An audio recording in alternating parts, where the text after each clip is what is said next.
Everyone, continue करते हैं exercise 8.2।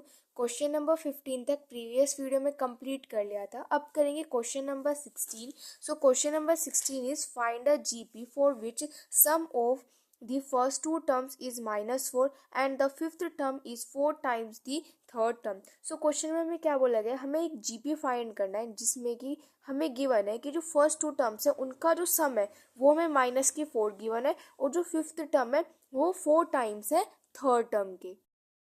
सो देखो यहाँ पे हमें क्वेश्चन में क्या गिवन है कि जो फर्स्ट टू टर्म्स है उनका सम -4 गिवन है और जो फिफ्थ टर्म है वो 4 टाइम्स है थर्ड टर्म की। ठीक है, यही हमें गिवन है। तो अगर मैं जीपी के लिए बात करती हूँ तो जीपी की फर्स्ट टर्म क्या होती है, हमारे पास ए होती है। ठीक है, एंड उसके बाद सेकंड टर्म हमारे पास क्या होती है, दैट इज ए आर। ठीक है, ये होती है एंड ये हमारे किसके इक्वल हो जाएगा, -4 के इक्वल हो जाएगा। यहाँ से हम क्या ले सकते हैं, ए को कॉमन ले सकते हैं तो हमारे पास क्या आ जाएगा 1 प्लस में आर इज इक्वल टू -4। ठीक है, अब इधर देखते हैं, यहाँ पे A5 है तो A5 का मतलब फिफ्थ टर्म। तो फिफ्थ टर्म किस तरीके से लिखते हैं हम, जीपी की हम लिखते हैं ए आर एंड इसकी पावर क्या हो जाती है यहाँ पर 4। ठीक है, उसके बाद ये हमारा हो जाएगा 4 एंड A3 का मतलब क्या है कि ए आर इसका यहाँ पर स्क्वायर हो जाएगा। ठीक है, अब देखो यहाँ पे ए से ए तो हमारे पास यहाँ पे कैंसिल हो गया, आर के स्क्वायर से आर का स्क्वायर कैंसिल हो गया, यहाँ पे हमारे पास क्या बचा, सिर्फ आर का स्क्वायर। तो आर का स्क्वायर हमारा किसके इक्वल आ गया, 4 के इक्वल आ गया। ठीक है, तो यहाँ से अगर मैं यहाँ से स्क्वायर हटाऊंगी तो यहाँ पर क्या लग जाएगा, 4 पर रूट लग जाएगा एंड 4 को तब रूट से बाहर निकालेंगे तो हमारे पास दो वैल्यू आएंगी, एक तो +2 आएगा एंड सेकंड वन हमारे पास -2 आएगी। ठीक है, तो दो वैल्यू आ जाएंगी हमारे पास आर की। और अब हमें क्या चाहिए, यहाँ पर जीपी जो है वो फाइंड करना है। तो यहाँ पे देखो, अब हम फाइंड करते हैं, यहाँ पे हमने आर की वैल्यू तो फाइंड कर ली, अब हम यहाँ पे फाइंड करते हैं ए की वैल्यू। ठीक है, तो ए की वैल्यू किस तरीके से फाइंड करेंगे, देखो यहाँ पे सबसे पहले अगर मैं आर को पुट करती हूँ +2, तो यहाँ पर आर को हम सबसे पहले अगर हम +2 पुट करते हैं तो मेरे पास ए की वैल्यू क्या आ जाएगी, 1 प्लस में 2 इज इक्वल टू -4, ये हो जाएगा। तो मेरे पास हो जाएगा 3a इज इक्वल टू -4। तो यहाँ से मेरे पास ए की वैल्यू क्या आ जाएगी, -4/3। ठीक है, तो मैंने आर को 2 पुट किया तो हमारे पास ये आपके पास केस 1 था। केस 1 में हमने आर को यहाँ पर पॉजिटिव पुट किया, तो आर को पॉजिटिव पुट किया तो यहाँ पे ए की वैल्यू कितनी आ जाएगी, -4/3। ठीक है, उसके बाद हमें क्या फाइंड करना था, हमें जीपी फाइंड करना था। तो अगर मैं जीपी के लिए बात करती हूँ तो जीपी की फर्स्ट टर्म क्या होती है, ए होती है। ठीक है, सेकंड टर्म क्या होती है, सेकंड, तो ये तो हमारे पास फर्स्ट टर्म आ गई। ठीक है, तो ये तो यहाँ पे मैं फर्स्ट टर्म आ गई। अब सेकंड टर्म, तो सेकंड टर्म देखो, सेकंड टर्म क्या होती है हमारे पास, ए आर होती है। ठीक है, और फर्स्ट टर्म तो आ गई है यहाँ पर, दैट इज -4/3। तो यहाँ पे मैं पुट कर देती हूँ -4/3। ठीक है, मल्टीप्लाई बाय आर, आर हमारे पास क्या है, दैट इज 2 है, तो यहाँ पे लिख देते हैं हम 2। ठीक है, तो मल्टीप्लाई कर दो तो कितना हो जाएगा, -8/3। तो सेकंड टर्म कितनी आ गई, -8/3। अब थर्ड टर्म और फाइंड कर लेते हैं। तो थर्ड टर्म कैसे लिखते हैं जीपी के लिए, दैट इज ए आर का स्क्वायर। देखो जो भी, जैसे कि हम यहाँ पे थर्ड टर्म फाइंड कर रहे हैं ना, तो यहाँ पे जो आर की जो पावर होती है ना वो 1 कम हो जाती है। जैसे कि यहाँ पे 3 है तो यहाँ पे आर की एक पावर कम हो जाएगी, यानी कि 3 में से 1 सब्ट्रैक्ट कर देंगे तो 2। ठीक है, इस तरीके से यहाँ पे होता है। अब ए हमारे पास यहाँ पे क्या है, that is -4/3 multiply R, R हमारे पास क्या आया, दैट इज 2, तो यानी कि 2 मल्टीप्लाई बाय 2। ठीक है, तो मेरे पास कितना हो जाएगा, 4 2 जा 8 एंड 8 2 जा 16, तो हो जाएगा -16/3।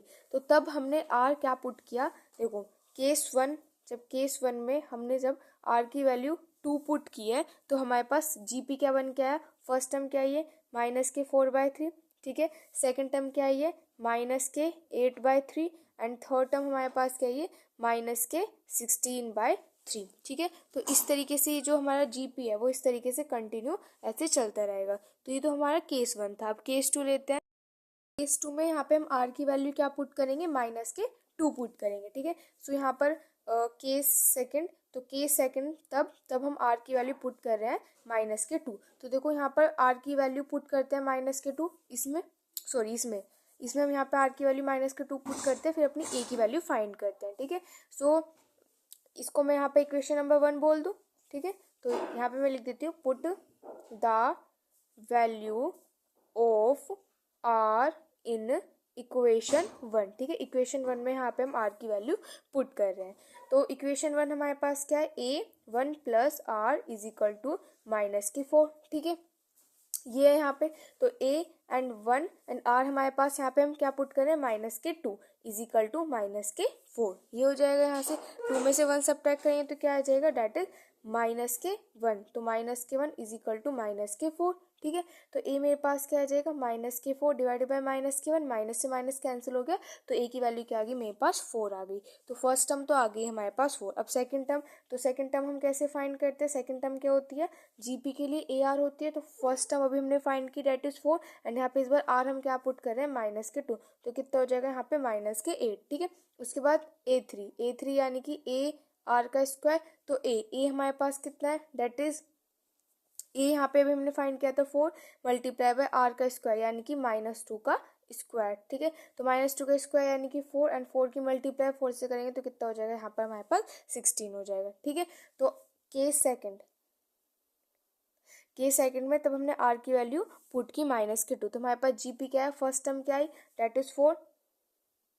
ठीक है, सेकंड टर्म क्या है हमारे पास, -8, थर्ड टर्म हमारे पास क्या है, डेट इज 16। ठीक है, इस तरीके से एंड उसके बाद आगे आगे इस तरीके से ये जो हमारा जीपी है वो चलता रहेगा। सो ये हो जाएगा question number 16। Number 17 is if the 4th, 10th and 16th term of a GP are x, y and z respectively, prove that x, y, z are in GP। So question में हमें given है कि अगर 4th, 10th और 16th term जो है GP की वो x, y और z है, तो हमें प्रूव करना है कि जो x, y, z है वो हमारे GP में है। क्वेश्चन नंबर 17 में हमें 4th टर्म x गिवन है, ठीक है, 10th टर्म y गिवन है and 16th term z given है। अब हमें यहाँ पर शो क्या करना है, हमें शो करना है कि ये जो है वो हमारे जीपी में है। ठीक है, तो कैसे शो करेंगे, देखो अब हमें क्या गिवन है, x, y and z given है, ये तीनों गिवन है।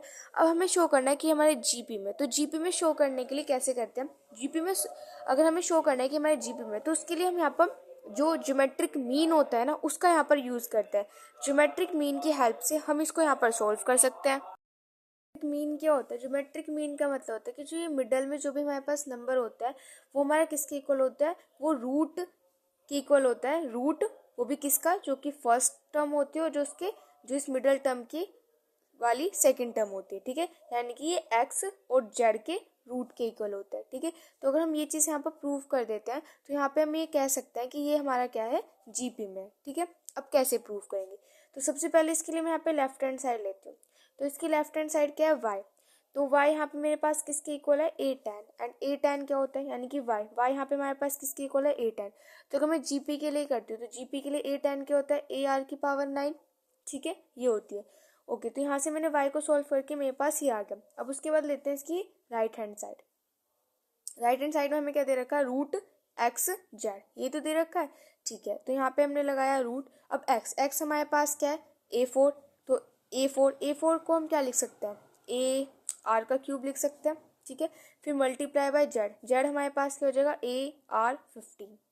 ठीक है, ये हो जाएगा यहाँ से। ओके, अब आगे इसको करते हैं। सो देखो इसको हम कैसे लिख सकते हैं, ये मेरे पास यहाँ पे क्या हो जाएगा, डेट इज ए का स्क्वायर हो जाएगा एंड ये कितना हो जाएगा, 15, 16, 17, 18। तो यानी कि आर की पावर यहाँ पे मेरे पास कितनी हो जाएगी, 18 हो जाएगी। ठीक है, ओके, अब क्या इसको हम कुछ कन्वर्ट करके कुछ ऐसे लिख सकते हैं, यानी कि हम इसको कुछ ऐसे लिख सकते हैं क्या, कि इसको हम लिख सकते हैं AR एंड इसकी पावर 9 एंड इसका स्क्वायर, ऐसे करके लिख सकते हैं ऐसा। देखो यहाँ पे क्या हो जाएगा, ए का स्क्वायर हो जाएगा, फिर 9 की मल्टीप्लाई 2 से करेंगे 18, तो आर की पावर अगेन क्या आ जाएगी, 18। तो ऐसा हमने इस क्यों लिखा है, जिससे कि इस स्क्वायर से इस रूट को यहाँ पर कैंसिल कर सके। तो इस स्क्वायर से इस रूट को कैंसिल कर देंगे तो मेरे पास क्या आ जाएगा, AR की पावर 9 आ जाएगी। ठीक है, तो लेफ्ट हैंड साइड में क्या आया था, AR की पावर 9, राइट हैंड साइड में भी क्या है, AR की पावर 9। तो यहाँ पे जो लेफ्ट हैंड साइड है वो हमारी इक्वल आ गई है राइट हैंड साइड के, तो यहाँ पे ये मेरे पास क्या हो गया, प्रूफ। तो यहाँ पे हम लिख देते हैं हैंस प्रूव। ठीक है, सो ये हो जाएगा question number 17। Question number 18 is find the sum to n terms of the sequence. तो यहाँ पे हमें ये सीक्वेंस गिवन है, इसका हमें सम ऑफ n टर्म्स जो है वो यहाँ पर फाइंड करना है। तो यहाँ पे हमें ये गिवन है और हमें क्या करना है, इसका सम फाइंड करना है। ठीक है, यानी कि यहाँ पे क्वेश्चन में हमें क्या फाइंड करना है, सम ऑफ n टर्म्स यहाँ पे फाइंड करना है। तो कैसे फाइंड करेंगे, देखो अब ना तो ये हमारा कोई AP बना रहा है और ना ही हमारा कोई GP बना रहा है। ठीक है, देखो ये आगे इस तरीके से ये हमारे पास बढ़ते चले जाएंगे। ठीक है, इस तरीके से अगर हमारे पास क्वेश्चन आ जाता है तो उसको सोल्व करने की एक ट्रिक होती है। वो ट्रिक क्या होती है, इसको हम कैसे सोल्व करेंगे, इसको 9 से इसको क्या करेंगे, सबसे पहले तो हम यहाँ पे इसको से मल्टीप्लाई करते हैं और 9 से डिवाइड करते हैं, ठीक है। लेकिन कैसे, देखो ये हमें कुछ इस तरीके से दे रखा है। सबसे पहले हम क्या करेंगे, इसमें से 8 को कॉमन निकाल लेंगे, ठीक है। यहाँ से हमें क्या करना है, इसका सम फाइंड करना है ना। तो सम यानी कि 8 प्लस में 8 8 फिर प्लस में 8 8 8 फिर प्लस में 8 8 8, ठीक है। इस तरीके से है ये हमारे पास, ठीक है। ये इस तरीके से, तो तब हम इसका यहाँ पर सम फाइंड करेंगे। ये यहाँ पे हमारे पास 8 है, ठीक है। तो अब यहाँ से हम क्या करते हैं, 8 को कॉमन निकाल लेते हैं। तो यहाँ से सबसे पहले हम लेंगे 8 को कॉमन। तो 8 को कॉमन लेंगे तो अंदर क्या बचेगा, 1 1 1 प्लस 1 1 1 प्लस 1 1 1 1 एंड इस तरीके से ये आ जाएगा यहाँ से।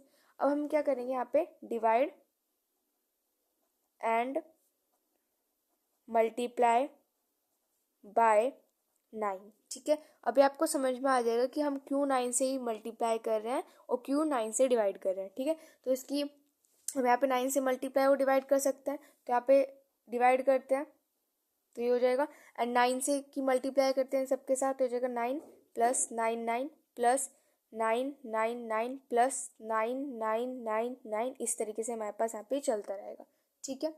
ओके, अब देखो यहाँ पे मेरे पास 8/9 है, इसको तो यहाँ पे लिख दो एज इट इज। अब ये हमारे पास क्या है, 9 है। तो 9 को मैं क्या लिख सकती हूँ, 9 को ऐसे लिख सकते हैं 10 माइनस के 1 लिख सकते हैं, ऐसे बिल्कुल लिख सकते हैं। उसके बाद प्लस में 99, तो 99 को क्या लिख सकते हैं, 100 माइनस के 1 लिख सकते हैं, ठीक है। उसके बाद नेक्स्ट है 999 को कैसे लिख सकते हैं, 1000 माइनस के 1, ठीक है। इस तरीके से लिख सकते हैं यहाँ पे। ऐसे इसको हम क्या कैसे लिख सकते हैं, 1 2 3 4 4 जीरोस लगा के एंड इसमें से यहाँ पे कर देंगे माइनस के 1 एंड ये इस तरीके से यहाँ पे हमारे पास चलता रहेगा, ये हो जाएगा। तो अब देखो यहाँ पे क्या हो जाएगा, दैट इज 8/9, ठीक है। अब यहाँ पे हम क्या करते हैं, ये जो 10 है ना, यानी कि यहाँ पर 10 है हमारे पास, फिर यहाँ पे क्या हो जाएगा 10 का स्क्वायर, ये क्या होगा यहाँ पे 10 का क्यूब। तो इन सबको एक साथ लिख लेते हैं, यानी कि यहाँ पे ये क्या हो जाएगा मेरे पास, सबसे पहले तो यहाँ पे आ जाएगा 10, ठीक है। फिर क्या हो जाएगा यहाँ पे 10 का स्क्वायर, फिर 10 का cube and up to N terms तक, इस तरीके से हमारे पास यहाँ पे चलता रहेगा, ठीक है। अब ये 1 1 1 1 बचे, तो इन सब में से सभी क्या है, माइनस के 1 है ना। तो यहाँ से मैं क्या करती हूँ, माइनस के साइन को कॉमन निकाल लेते हैं। तो अंदर हमारे पास क्या बचेगा, 1 प्लस 1 प्लस 1 प्लस 1, इस तरीके से अप टू एन टर्म्स तक, ठीक है। ये हो जाएगा। तो यहाँ पे हमने क्या कर लिया, इस पूरे को 2 पार्ट में यहाँ पर हमने डिवाइड कर लिया, ठीक है। अब हम इसको सोल्व कर सकते हैं, कैसे, देखो सबसे पहले तो देखो ये यहाँ पे हमारे पास 8/9 है, इसको यहाँ पे 8/9 ही रहने देते हैं और अब इसको सोल्व करते हैं। तो यहाँ पे देखो ये हमारे पास क्या बना रहा है, एक आप देख सकते हो क्या बना रहा है, यहाँ पे एक जीपी बना रहा है। तो सबसे पहले हम इसको सोल्व करेंगे। पे हमारे पास क्या बन रहा है, एक जीपी बन रहा है। तो सबसे पहले इसको सोल्व करेंगे। देखो जीपी कैसे बना है, इन सबका जो रेशियो है वो सेम है। तो सबसे पहले यहाँ पे हम आर फाइंड करते हैं। तो आर हमारे पास क्या होता है, second term divided by first term, ठीक है। तो यहाँ पे सेकंड टर्म क्या है, 10 का स्क्वायर यानी कि 10 multiply by 10 and first term मेरे पास यहाँ पे क्या है, दैट इज 10, ठीक है। तो 10 से 10 कैंसिल हो जाएगा, तो मेरे पास यहाँ पे आर कितना हो जाएगा, दैट इज 10, ठीक है। तो आर कितना है, यहाँ पर 10 आया। तो 10 क्या होता है, 1 से बड़ा होता है, 1 से ग्रेटर होता है ना 10। तो 1 से ग्रेटर के लिए कौन सा वाला फॉर्मूला हम यूज़ करते हैं, हम यूज़ करते हैं आर एंड माइनस के 1 डिवाइडेड बाय आर माइनस के 1, ये वाला फॉर्मूला हम यहाँ पे यूज़ करते हैं। तब हमारा आर जो होता है वो 1 से ग्रेटर होता है, ठीक है। तो बस अब यहाँ पे वैल्यूज पुट करते हैं। सबसे पहले ए, तो ए हमारे पास कितना है, दैट इज 10 एंड आर हमारे पास कितना है 10, तो 10 एंड माइनस के 1 डिवाइडेड बाय, अब आर कितना है यहाँ पे 10 माइनस के 1, ठीक है। ये हो जाएगा यहाँ पे। तो हो जाएगा यहाँ से 10 एंड हो जाएगा 10 एंड माइनस के 1 एंड 10 में से 1 सब्ट्रैक्ट करेंगे तो मेरे पास यहाँ पे कितना हो जाएगा, दैट इज 9। तो इसको सॉल्व करके तो यहाँ पे मेरे पास ये आ गया। इसको यहाँ पर सॉल्व किया तो मेरे पास कितना आया था, दैट इज 10 एंड माइनस के 1 डिवाइडेड बाय 9, ठीक है। या इसको यहाँ पे मैंने ब्रैकेट क्लोज कर दिया। अब माइनस का साइन, अब इसको यहाँ पर सॉल्व करेंगे। देखो यहाँ पे भी जो हमारे पास जो रेशियो वो क्या है, सेम है, सबका रेशियो 1 ही आ रहा है। देखो यहाँ पे second term divided by first term होता है, तो सेकंड टर्म क्या है 1 एंड फर्स्ट टर्म भी क्या है 1 है। तो यहाँ पे यानी कि आर जो रेशियो है वो भी मेरे पास कितना आ गया 1। तो तब हमारे पास आर 1 के इक्वल होते हैं। तो यहाँ पे हम सम का कौन सा फॉर्मूला यूज करते हैं, एन ए, ठीक है। एन यहाँ पे मेरे पास क्या है कि नंबर ऑफ टर्म्स, तो यहाँ पे नंबर ऑफ टर्म्स कितनी है, काफ़ी है, यानी कि नंबर ऑफ टर्म्स तो यहाँ पे एन टर्म्स तक है। तो यानी कि एन टर्म्स हो जाएगा यहाँ पे ए मेरे पास कितना है, यहाँ पर 1 है। तो यहाँ पे मेरे पास कितना आ गया, दैट इज एन। मैंने इसको यहाँ पर सॉल्व किया तो मेरे पास कितना आया, दैट इज एन, ठीक है। अब इसको यहाँ पर कर लेते हैं। तो देखो यहाँ पे 8 की मल्टीप्लाई 10 से करेंगे तो मेरे पास कितना हो जाएगा 80 हो जाएगा, डिवाइडेड बाय 9 की मल्टीप्लाई 9 से करेंगे तो कितना हो जाएगा डेट इज 81।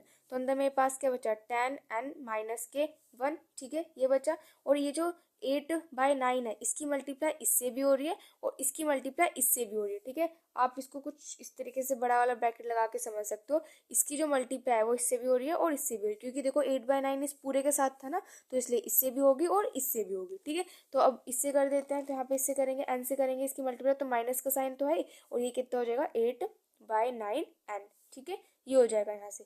सो ये हो जाएगा क्वेश्चन नंबर 18 का answer. Number 19 is find the sum of the product of the corresponding terms of the sequence 2, 4, 8, 16, 32 and 128, 32, 8, 2, 1, 2। तो यहाँ पे हमें यहाँ पे सम फाइंड करना है। कैसे फाइंड करना है? प्रोडक्ट करना है। किसका प्रोडक्ट करना है? कोरस्पॉन्डिंग टर्म्स का यहाँ पे हमें प्रोडक्ट करना है। दो सीक्वेंस हमें गिवन है, एक सीक्वेंस तो ये हमें गिवन है, सेकंड सीक्वेंस ये हमें गिवन है, और इनका क्या करना है यहाँ पे हमें प्रोडक्ट करना है। यानी कि कोरस्पॉन्डिंग टर्म्स का प्रोडक्ट करने के मतलब जैसे कि 2 है तो 2 की मल्टीप्लाई करेंगे 128 से, 4 की मल्टीप्लाई करेंगे 32 से, 8 की मल्टीप्लाई करेंगे 8 से, ठीक है। तो इस तरीके से क्या करेंगे कोरस्पॉन्डिंग प्रोडक्ट करेंगे, ठीक है। एंड उसके बाद हमें क्या करना है यहाँ पे सम फाइंड करना है इनका। सबसे पहले तो यहाँ पे हम सीक्वेंस बना लेते हैं, दो यहाँ पे हमें गिवन है, तो सबसे पहले तो इनकी कॉरस्पॉन्डिंग मल्टीप्लाई करते हैं। तो 128 की ओके, सो यहाँ पे 128 की मल्टीप्लाई 2 से करेंगे कितना हो जाएगा डेट इज 256 हो जाएगा, ठीक है। फिर 32 की मल्टीप्लाई कर देंगे 4 से, पास कितना आ जाएगा 128, ठीक है। उसके बाद 8 की मल्टीप्लाई कर देंगे 8 से, तो 8 की मल्टीप्लाई 8 से करेंगे तो कितना हो जाएगा 64 हो जाएगा। फिर 16 की मल्टीप्लाई 2 से करेंगे तो कितना हो जाएगा 32 हो जाएगा। 32 की मल्टीप्लाई इससे करेंगे तो कितना हो जाएगा, ये कट हो जाएगा ना यहाँ पे, तो हो जाएगा 2 2 6 12, तो यानी कि 60। तो ये आ गया। अब हमें क्या करना है, इसका यहाँ पे सम फाइंड करना है। तो ये हमारे पास क्या बन रहा है, एक जीपी बन रहा है। तो बस अब यहाँ पे करते हैं। तो सबसे पहले यहाँ पे हम फाइंड करेंगे इसका आर। तो आर क्या होता है हमारे पास, आर होता है second term divided by first term. So second term is 128 and the first term is 256, ठीक है। इसको यहाँ पे कैंसिल करेंगे तो हमारे पास कितना आ जाएगा, दैट इज 1/5 आ जाएगा इसको कैंसिल करने के बाद, ठीक है। तो अब ये 1/5 का मतलब क्या है, दैट इज 0.5। तो 0.5 यानी कि 0.5 क्या होता है, वो हमारा 1 से 0.5 जो होता है वो हमारा क्या होता है 1 से छोटा होता है, ठीक है। 1 से छोटा होता है, तो 1 से छोटा होता है तो उसके लिए हम सम का कौन सा वाला फॉर्मूला यूज करते हैं, दैट इज ए 1 माइनस के R N divided by 1 minus के आर। तब हमारा आर जो होता है वो 1 से छोटा होता है, तो तब हम ये वाला फॉर्मूला यहाँ पर यूज करते हैं। अब यहाँ पे टर्म्स कितनी है 1 2 3 4 5 टर्म्स है यहाँ पर, ठीक है। तो यानी कि S5 यहाँ पे हमें फाइंड करना है। ए फर्स्ट टर्म हमारे पास क्या है, डेट इज 256, 1 माइनस के आर हमारे पास कितना आया था, डेट इज 0.5, ठीक है। तो 0.5 एंड इसकी पावर कितनी हो जाएगी, डेट इज 5, क्योंकि एन की वैल्यू तो यहाँ पर 5 है, ठीक है। एंड हो जाएगा 1 माइनस के आर की वैल्यू क्या है, डेट इज 0.5, ठीक है। आगे इसको लिखते हैं, हमारे पास कितना हो जाएगा, डेट इज 256, ठीक है। फिर 1 माइनस के 0.5 की मल्टीप्लाई 5 टाइम्स कर पे हमारे पास कितना आ जाएगा 0.03125, ठीक है। अब डिवाइडेड बाय, अब 1 में से 0.5 सब्ट्रैक्ट करेंगे तो 0.5 आ जाएगा, यहाँ पे हो जाएगा मेरे पास दैट इज 0.5। अब 1 में से इसको सब्ट्रैक्ट करते हैं, यहाँ पे हमारे पास कितना हो जाएगा, डेट इज 256 एंड 1 में से इसको सब्ट्रैक्ट करेंगे तो हमारे पास आ जाएगा डेट इज 0.96875, ठीक है। एंड डिवाइडेड बाय ये कितना हो जाएगा 0.5। मल्टीप्लाई अगर हम 256 से कर देंगे तो हमारे पास आ जाएगा that is 248 and divided by यहाँ पे कितना दे रखा है 0.5। हम 0.5 से डिवाइड करेंगे तो हमारे पास आ जाएगा 496, ठीक है। सो ये हो जाएगा क्वेश्चन नंबर 19 का answer. Question number 20 is show that the product of the corresponding terms of the sequence this and this form a GP and find the common ratio। So मैं यहाँ पे शो क्या करना है, हमें शो करना है कि जो corresponding terms का जो प्रोडक्ट है, ठीक है, ये एक सीक्वेंस हमें ये गिवन है, एक सीक्वेंस हमें ये गिवन है। जैसे हमने क्वेश्चन 19 में क्या था ना, कोरस्पॉन्डिंग जो टर्म्स है इनका प्रोडक्ट क्या था, ऐसे इसमें करना है। तो यहाँ पे हमें शो करना है कि जब हम इनका प्रोडक्ट करेंगे तो वो हमारा एक जीपी बना रहा है, ठीक है। और हमें कॉमन रेशियो भी यहाँ पर फाइंड करना है। यहाँ पे हमें दो सीक्वेंसेस गिवन है, ठीक है। और सबसे पहले हम क्या करेंगे, यहाँ पे इनकी कॉरस्पॉन्डिंग टर्म्स है उनका प्रोडक्ट, तो यानी कि ए की मल्टीप्लाई करेंगे इसके साथ, तो ए की मल्टीप्लाई इसके साथ करेंगे तो ए स्मॉल ए और कैपिटल ए हो जाएगा, ठीक है। अब इनकी मल्टीप्लाई इसके साथ करेंगे तो ए आर, ठीक है, ये हो जाएगा। उसके बाद क्या हो जाएगा ए आर का स्क्वायर, ए आर का स्क्वायर, ये हो जाएगा। फिर डैश डैश डैश डैश और यहाँ पर इसकी multiply A R N minus K one, A R N minus K one, ठीक है। सो अगर देखो अब हमें शो करना है कि हमारा जीपी में, तो इसको जीपी में शो करने के लिए हमें क्या होता है कि अगर कोई भी चीज़ जीपी में होती है तो उसका जो कॉमन रेशियो होता है वो क्या होता है, सेम होता है। तो अगर हम यहाँ पे ये शो कर दें कि इनका जो कॉमन रेशियो है वो सेम है, तो यहाँ से हमारे पास क्या क्या प्रूफ हो जाएगा कि ये हमारा जीपी में है, ठीक है। तो वही हम यहाँ पे करते हैं। तो देखो यहाँ पे लेते हैं, तो सेकंड टर्म आर क्या होता है मेरे पास, that is second term divided by first term. Second term यहाँ पे क्या है, ए आर, ठीक है, डिवाइडेड बाय ये क्या है, ए और ए, स्मॉल ए से small A cancel, capital A से कैपिटल ए कैंसिल, तो मेरे पास ये क्या आ जाएगा, आर आर, ठीक है, ये हो जाएगा। ओके, अब ये तो था मेरा इसके लिए, जब मैंने second term divided by first term के, तो मेरे पास आर ही आया। अगर मैं यहाँ पर third term divided by second term करूँ तो थर्ड टर्म क्या है, ए आर का square divided by A R, ठीक है। अब इस ए से ए, ये वाला ए कैंसिल, एक आर से एक आर कैंसिल, इस वाले ए से ये वाला ए कैंसिल, एक आर से एक आर कैंसिल, तो मेरे पास यहाँ पे क्या बचेगा, डेट इज आर आर। सो आप यहाँ पे देख रहे हो कि इनका जो रेशियो है वो यहाँ पर क्या आ रहा है, सेम आ रहा है। तो अगर इनका जो रेशियो है वो यहाँ पर सेम है तो इसका मतलब क्या है, ये हमारा जीपी में, ठीक है। तो यहाँ पे हम लिखेंगे since the ratio of the sequence is same, hence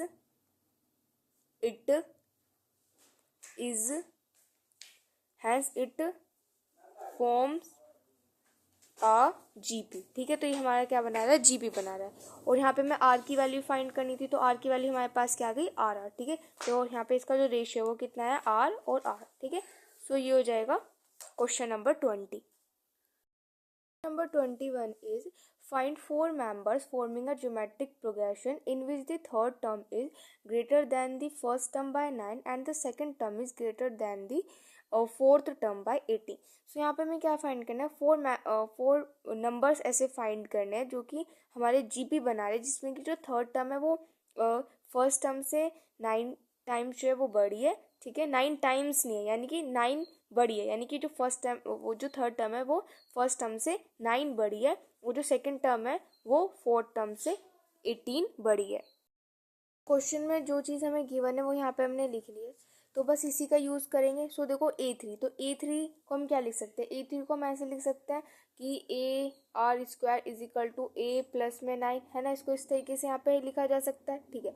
अब क्या करते हैं, इसको उधर ले जाते हैं, इसको इधर रहने देते हैं, यानी कि ए आर स्क्वायर माइनस के ए इज इक्वल टू 9, इसको ऐसे लिख सकते हैं। यहाँ से ए को ना कॉमन ले लेते हैं, तो ए को कॉमन लेंगे तो क्या हो जाएगा, आर स्क्वायर माइनस के 1 हो जाएगा, ये हमारा 9 के इक्वल आ जाएगा, ठीक है। अब सेकंड चीज़ हमें क्या गिवन है उसका यूज़ करते हैं, तो सेकंड चीज़ हमें गिवन है A2, तो A2 को हम क्या लिख सकते हैं, ए आर लिख सकते हैं, A4 को हम क्या लिख सकते हैं, ए आर का क्यूब लिख सकते हैं, एंड प्लस में कितना हो जाएगा, डेट इज 18, ठीक है। तो अब यहाँ से इसको इधर ले आते हैं, तो ये मेरे पास हो जाएगा that is A R minus के ए आर का क्यूब इज इक्वल टू 18, ये हो जाएगा। यहाँ से मैं ए को कॉमन ले लेती हूँ, तो मेरे पास नहीं, सॉरी, यहाँ से ए और आर दोनों कॉमन ले सकते हैं, तो ए आर को कॉमन लेंगे तो मेरे पास क्या आ जाएगा, 1 माइनस के, एक कॉमन चला, एक आर बच जाएगा और ये किसके इक्वल आ जाएगा, 18 के इक्वल हो जाएगा, ठीक है। ये हो जाएगा, यहाँ से एक आर यहाँ पे हमने कॉमन लिया है ना, तो यहाँ पे हमारे पास आर का स्क्वायर आ जाएगा, ठीक है। तो अब देखो यहाँ से हम क्या कर सकते हैं, 1 माइनस के आर के स्क्वायर की वैल्यू यहाँ से फाइंड कर सकते हैं, कैसे फाइंड करें, लेकिन यहाँ पे 1 माइनस के आर स्क्वायर है, यहाँ पे आर स्क्वायर माइनस के 1, तो हम क्या करते हैं, यहाँ पे माइनस का साइन कॉमन ले लेते हैं। तो यहाँ से मैं क्या लेती हूँ, माइनस का साइन अगर मैं यहाँ पे कॉमन लेती हूँ तो मेरे पास ये क्या हो जाएगा, 1 माइनस के आर स्क्वायर, एंड ये मेरा किसके इक्वल हो जाएगा, यहाँ पे 9 के इक्वल हो जाएगा, ठीक है। ओके, तो मुझे यहाँ पे क्या चाहिए, 1 माइनस के आर स्क्वायर की वैल्यू मेरे पास कितनी आ जाएगी, 9 डिवाइडेड बाई ए, वो भी यहाँ पे कितना होगा, दैट इज नेगेटिव, क्योंकि नेगेटिव साइन पे हम यहाँ पे इसको इधर लिया है, ठीक है।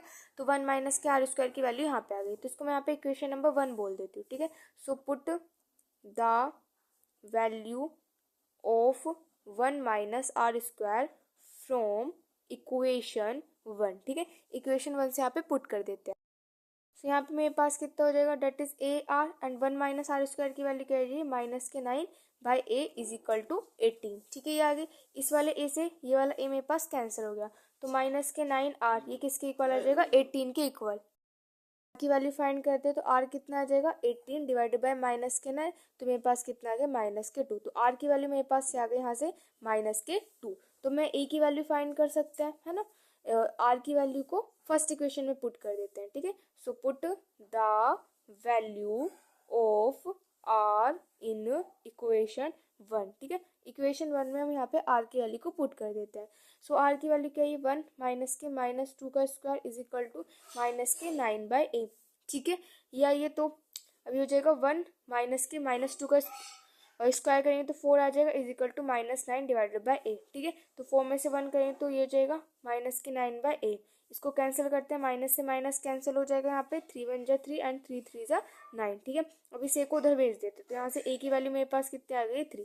अब ए की भी वैल्यू आ गई है मेरे पास और आर की भी वैल्यू आ गई। अब मुझे क्या चाहिए, फर्स्ट 4 मेंबर्स चाहिए। तो फर्स्ट 4 मेंबर्स क्या होंगे जीपी के, तो फर्स्ट मेंबर क्या होगा जीपी के लिए, अगर मैं फर्स्ट मेंबर की बात करती हूँ, सॉरी फर्स्ट मेंबर कह रही हूँ, फर्स्ट नंबर हमारे पास क्या होता है ए होता है, ठीक है। सेकंड क्या होगा, सेकंड नंबर क्या होगा ए आर होगा। फिर उसके बाद थर्ड नंबर क्या होगा हमारे पास ए आर का स्क्वायर होगा, जब भी तो ये जीपी बनता है, ठीक है। और हमें फोर्थ चाहिए तो यानी कि फोर्थ जो नंबर होगा वो हमारे पास कितना होगा, दैट इज ए आर का क्यूब, ठीक है। तो ए अभी हमने फाइंड किया दैट इज 3 ए आर, तो ए हमारे पास कितना है दैट इज 3 मल्टीप्लाई आर कितना है माइनस के 2, तो कितना हो जाएगा यहाँ से माइनस के 6। उसके बाद ए मेरे पास कितना है दैट इज 3 मल्टीप्लाई माइनस 2 इस पूरे का स्क्वायर इज इक्वल टू 4 और 4 3 जा 12, ये हो जाएगा। यहाँ पे ए की वैल्यू क्या है मेरे पास 3 मल्टीप्लाई आर का क्यूब यानी कि माइनस 2 का क्यूब, ठीक है। तो क्या हो जाएगा, हो जाएगा मेरे पास यहाँ से 3 एंड 2 का क्यूब यानी कि 8, ठीक है। लेकिन ये माइनस का होगा तो कितना हो जाएगा यहाँ से 24। तो 4 आ गए हमारे पास नंबर, कौन कौन सा है, तो 3 आया है, फिर यहाँ पे 3 आया माइनस के 6 देन 12 देन माइनस के 24। सो ये हो जाएगा क्वेश्चन नंबर 21 का आंसर।